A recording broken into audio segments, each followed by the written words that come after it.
Welcome to IC solution. मैं हूँ SN. मन्ना। आज का लेसन है कैंके सितार। देखिए,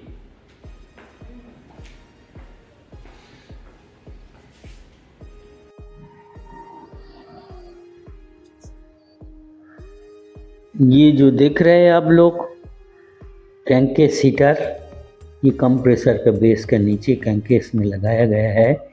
इसमें 230 वोल्ट दिया है सिंगल फेज, और ये कंप्रेसर में कनेक्शन दिया है 3 phase.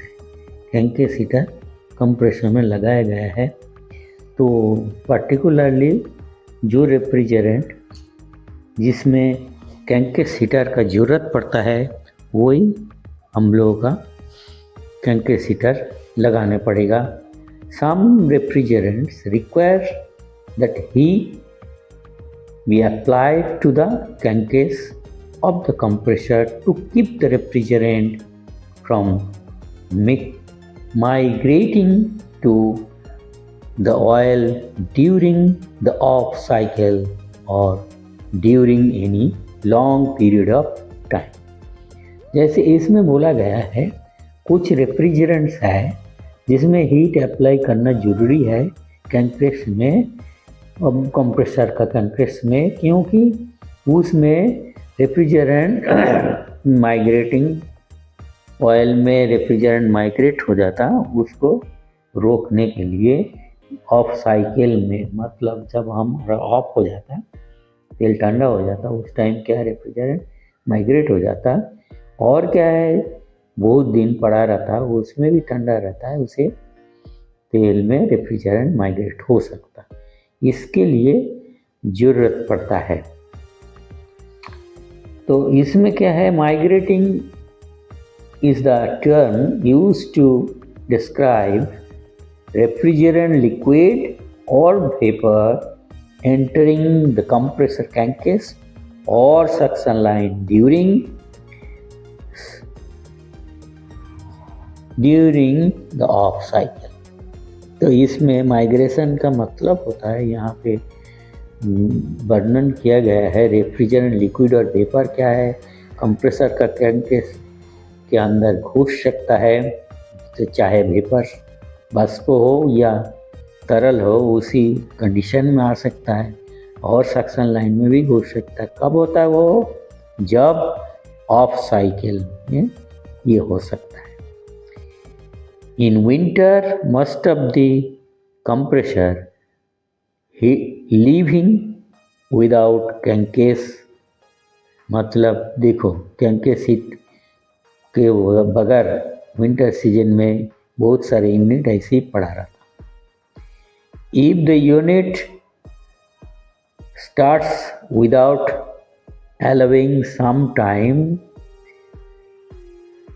for the heat the while the refrigerant out of the oil, damage will likely occur to the compressor। तो इसमें क्या बोला गया, इसमें बोल रहा है अगर यूनिट ऐसे ही छोड़ देगा तो हीट अगर नहीं अप्लाई करके रेफ्रिजरेंट बॉयल नहीं होगा, उसको हम चलाएगा तो वो कुछ पार्ट्स डैमेज हो सकता कंप्रेसर का, ऑयल चला जाएगा, पंप हो जाएगा, जिसकी वजह से तो ऑन स्टार्टअप जब स्टार्ट करेगा the crankcase pressure reduce as soon as the compressor start to run। जब ये स्टार्ट होकर रन करता शुरू करेगा, तुरंत क्या है सक्शन प्रेशर कम हो जाएगा, crankcase प्रेशर कम हो जाएगा। The refrigerant will boil, refrigerant boil होगा, and the turn the oil to form. तो उसमें क्या है, ऑयल फॉर्म में परिवर्तित हो जाता। The oil and refrigerant will be pumped out, दोनों एक साथ में ऑयल और रेफ्रिजरेंट पम्प्ड आउट हो जाएगा of the compressor valve and bearings damage may occur and the compressor may be operated with a limited oil charge until the oil return to the crankcase। इसमें ये बहुत अच्छा बोला गया है, जब रेफ्रिजरेंट वो पंप्ड आउट हो जाएगा ऑयल के साथ, कंप्रेसर में वाल्व और बियरिंग डैमेज हो सकता, जिसके वजह से कंप्रेसर में तेल का कमी के द्वारा ही चलता रहेगा, चार्ज कम हो जाएगा, तेल तो पंप हो गया। इसी के वजह से जब तक वो क्रैंककेस में ऑयल रिटर्न ना आएगा तब तक ये कंडीशन रहेगा। Crankcase heat can be applied in several ways, बहुत सारे वे में हम क्रैंककेस हीट कर सकते हैं। Sometimes it is applied by heaters that are inserted into oil. कभी कभी हम लोग क्या करता, हीटर पे अप्लाई लगा देते हैं, डायरेक्ट तेल के अंदर घुसा देता है। और क्या है, and sometimes by externally heaters at the base of the compressor heating element must be in good contact with the compressor housing or it will overheat the element and not transfer heat into the compressor। इसमें बोल रहा है externally हम compressor का base में लगा सकते हैं, जिसके वजह से क्या है, ये तेल तो गर्म होगा, बॉडी के साथ टच नहीं होगा, बॉडी के साथ फिक्स्ड रहेगा, फिर भी बॉडी टच नहीं होगा, तेल कोई ओनली गर्म करेगा, ये है। और crankcase heat is only needed, कहाँ ज़रूरत है क्रैंककेस हीट, केवल मतलब ड्यूरिंग ऑफ साइकिल में ज़रूरत पड़ता है। इसलिए क्या करता है, manufacturers are likely to use relays, manufacturer relay use करता है to shut the heat during the running cycle, मतलब जब भी कंप्रेसर बंद रहेगा उस टाइम ये चालू होगा। Manufacturers are likely to use relays to shut the heat, तो मैन्युफैक्चरर रिले लगा देता है, हीट को बंद कर देता है ड्यूरिंग द रनिंग साइकिल में उसको बंद कर देता है। The crankcase electric heater keeps the crankcase at a higher temperature and thus prevents the migration of the liquid to compressor crankcase.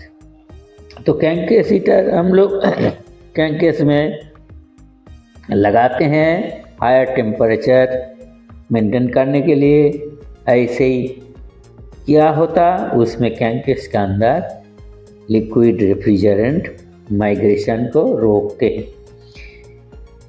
It is obvious that, ये निश्चित है कि crankcase heater should energized as soon as the compressor stops, जब भी compressor stop होगा तुरंत जितना जल्दी हो सके ये क्रैंककेस हीटर एनर्जाइज्ड हो जाना, मतलब चालू हो जाना, to maintain the oil temperature, जिसके द्वारा ऑयल टेम्परेचर बराबर मेंटेन रहे।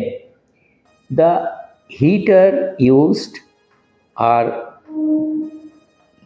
अ वेरी लो वाटेज, जो हीटर यूज़ होता है वो वेरी लो वाटेज का होता है, जो कि 25 वाट्स, 40 वाट्स, 60 वाट्स, 50 वाट जो भी है, तो कंप्रेसर का कैपेसिटी के अनुसार लगाते हैं।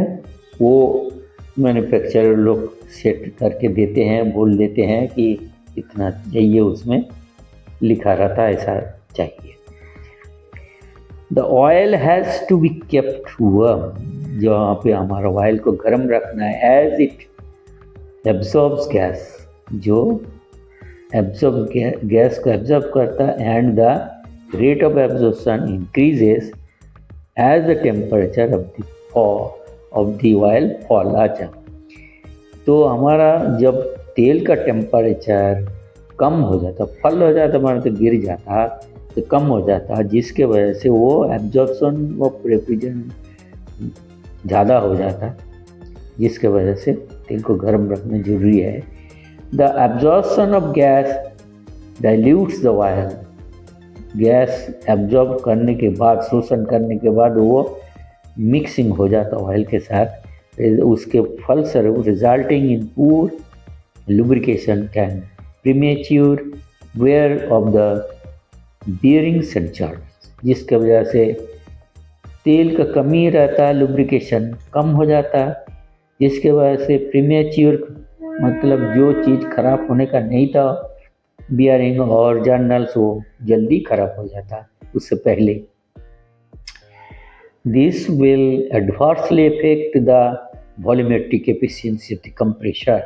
जो हमारा ये है वॉल्यूमेट्रिक एफिशिएंसी का एडवर्स इफेक्ट होगा। So before starting the compressor it should be ensure, तो हम लोगों का पक्का इंश्योर होना पड़ेगा कि स्टार्ट करने से पहले क्रैंकेस हीटर इज वर्किंग, काम कर रहे हैं। This can be judged by the physical feel of the compressor gas. तो ये जो टेक्नीशियन है वो हमारा फिजिकली टेस्ट करके, फील करके बता सकते हैं, कर सकते हैं, समझ सकते हैं कि ये चालू है। तो ये हमारा था हमारा क्रैंकेस हीटर का कार्य। तो आप लोगों को ज़रूर पता होगा, कुछ लोगों को अभी पता ही नहीं है।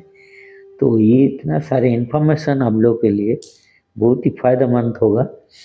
ज़रूर आप लोग वीडियो देखिएगा, लाइक कीजिएगा, शेयर कर दीजिएगा, कमेंट भी कर दीजिएगा। Thank you for watching this video.